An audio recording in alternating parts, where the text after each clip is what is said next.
We usually, and we will today, we'll start with just a little bit of quiet time, a little bit of meditation, and I'll lightly guide a meditation. Um, I have a couple of books. I wrote a book on relationships, partnerships. Are you in a partnership or no? Hmm. Yeah. Um, and we really wanted to branch this out to include just more than, partnership or marriage or what have you, to include, um, you know, relatives, friends, caregivers, because everybody has different emotional relating styles. Attachment style is also an emotional relating style. Um, and just as a curiosity, do you all have any reference point for attachment style? Just so I know kind of where to begin. Paige, no, not really. You do, I know about attachment parenting. I think that was right? pretty much what we did. Yes, awesome. Co-sleeping as a baby and just Mhm. a lot of that kind of stuff. Attachment parenting, not really hardcore, lay in your crib and cry it out type of mentality. That's wasn't us. Ah, yeah. Yeah. I don't know I know it about the was whole, recommended by some, experts did kind of recommend that to let yeah, your baby cry it out in the next room, but that yeah, wasn't us. We did co-sleep. And plus it was easier, if you're nursing as well, it was yeah, easier. And yeah, care, baby wearing, that was part of it, and yeah, all that stuff. Yeah. exactly. So then basically, conceivably, because you did attachment parenting, your son is what's called securely attached. So has a sense of, oh, I'm loved, I'm held. That's the whole reason.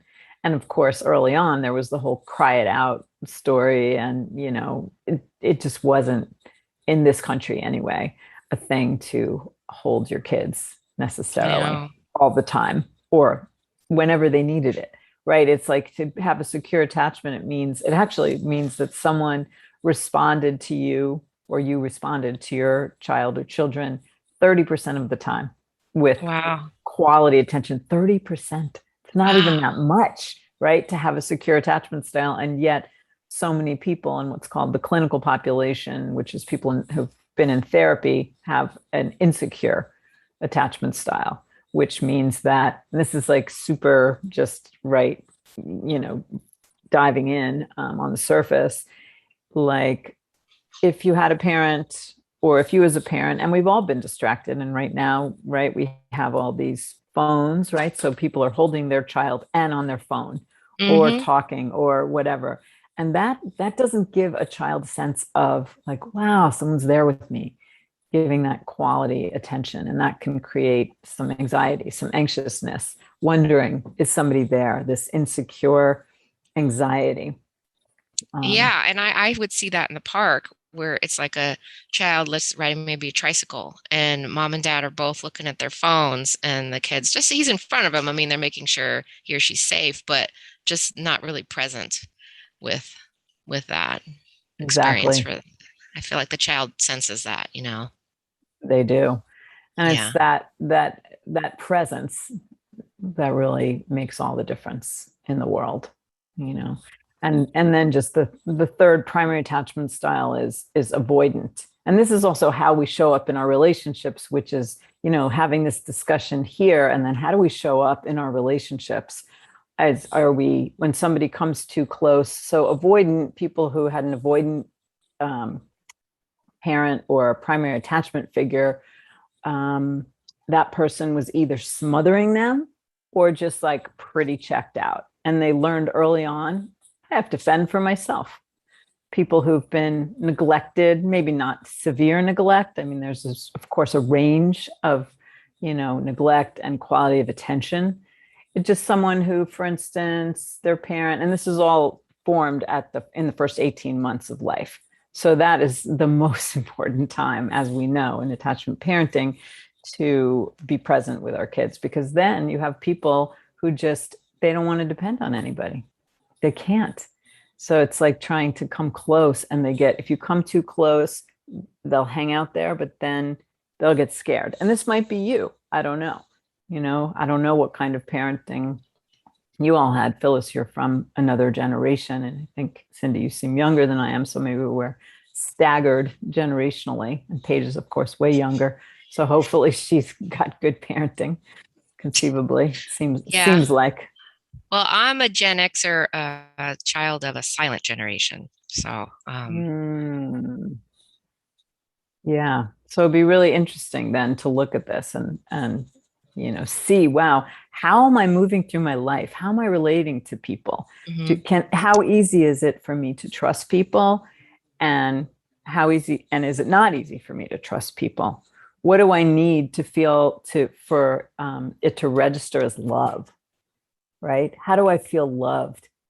Do I need, for instance, someone who had a very distracted parent or a very kind of anxious parent? Maybe someone in the home was an addict.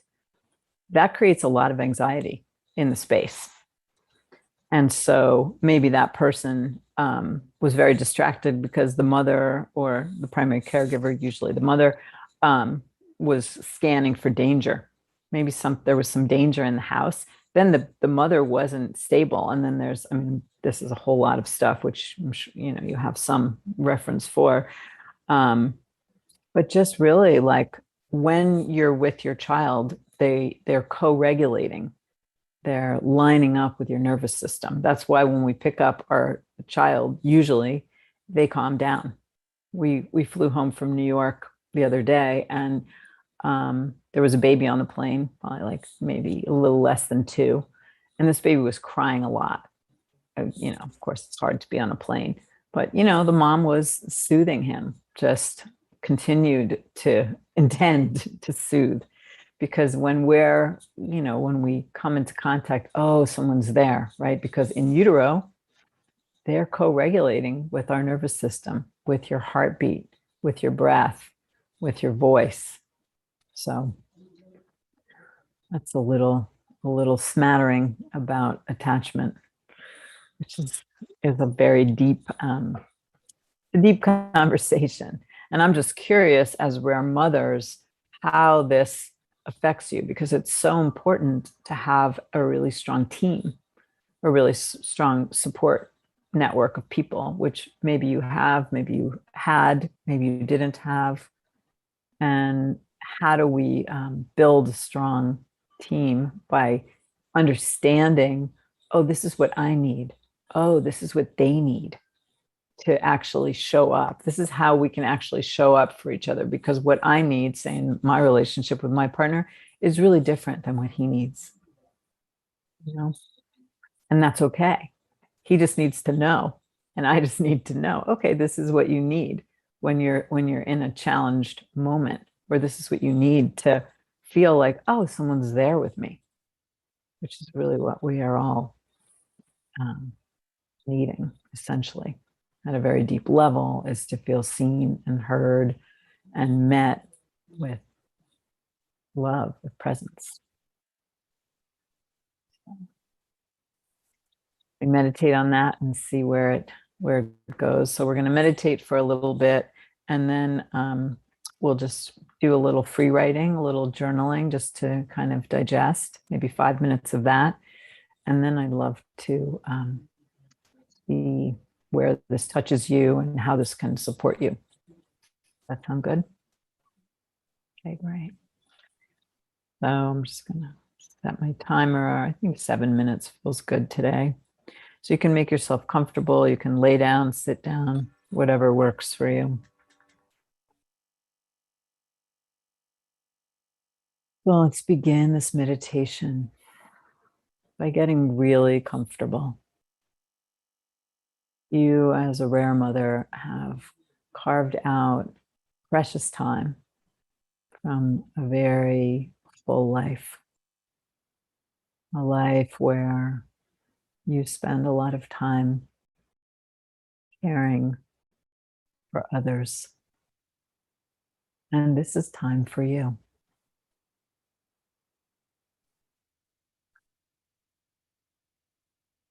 So breathe in and see if you can begin to let yourself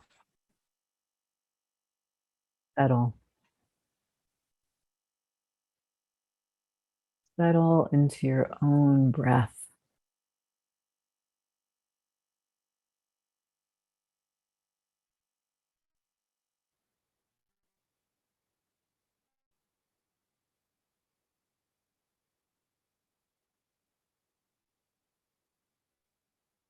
allowing your breath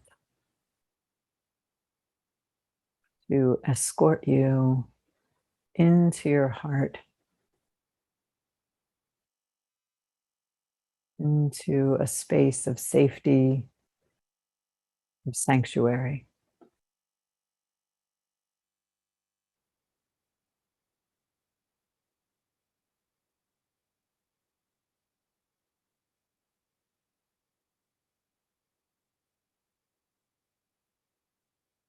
Just take your time.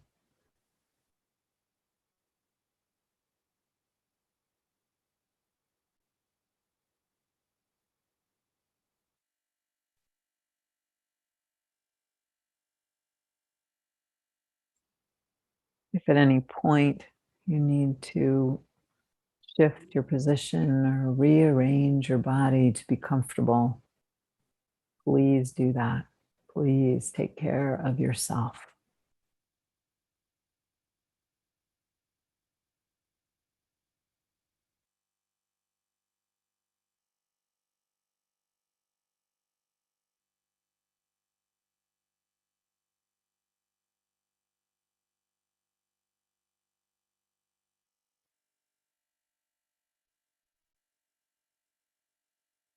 And if your mind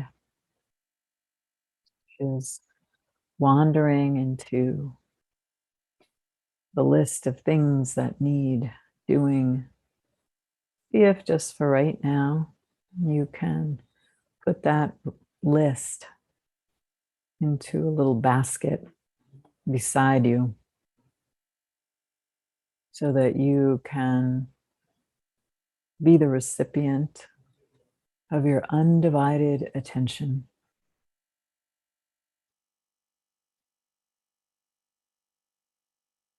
of your own presence.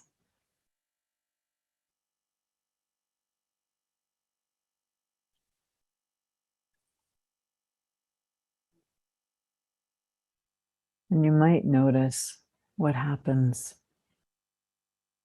in your body when you feel yourself here with you.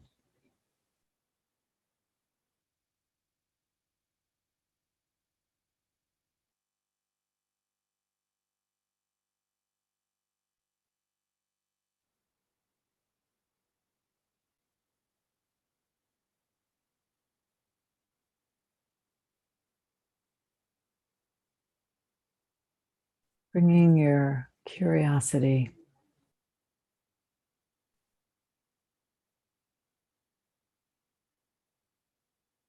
just bringing curiosity about yourself. And what is it? How do you feel loved? How does love register for you? Do you need someone to hold you? And you can look back in time and see if you were held, if someone offered you their open, loving presence, if anyone listened, just noticing.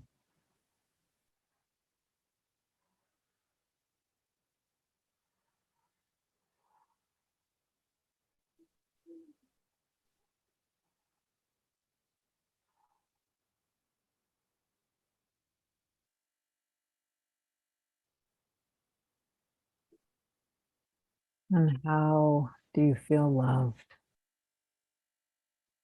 in your partnership,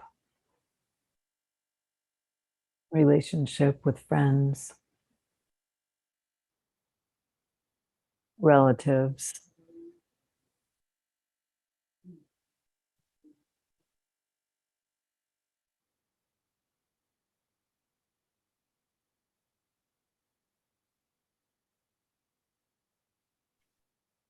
Or maybe you're someone who knows how to take care of yourself. feels like they don't really need others very much. Perhaps that it's risky to depend on others. Just noticing.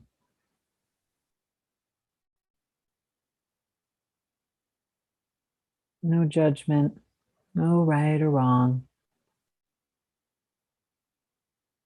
Simply noticing.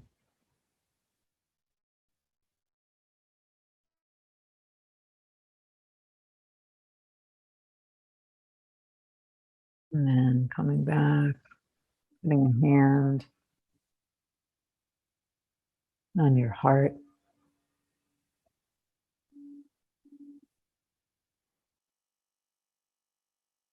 And either with words or without,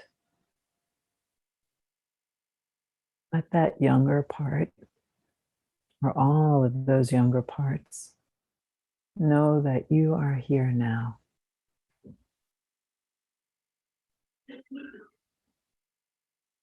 Let those parts know that you are here now.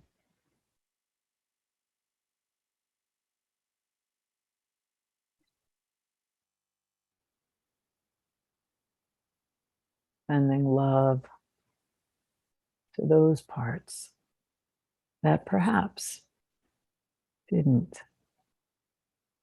get consistent quality of attention, or even if they did, sending love to those moments where they were missed, where no one responded.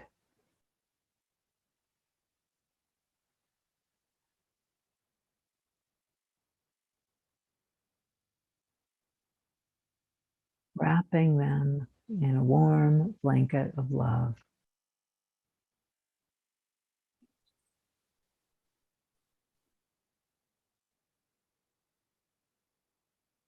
And then taking your time, breathing, and as you're ready, you can come back. Take your time. If it feels good, you can leave your hand or hands where they are in your body. I just want to say that this is a practice that you can do again and again and again. Really sending love, being open, receiving those parts that got skipped over at some point. Yes, and all your feelings are welcome. Let's just take a few minutes and just journal, just write what touched you in the meditation. And how do you feel loved? What makes you feel loved? Take 5 minutes. We'll come back together.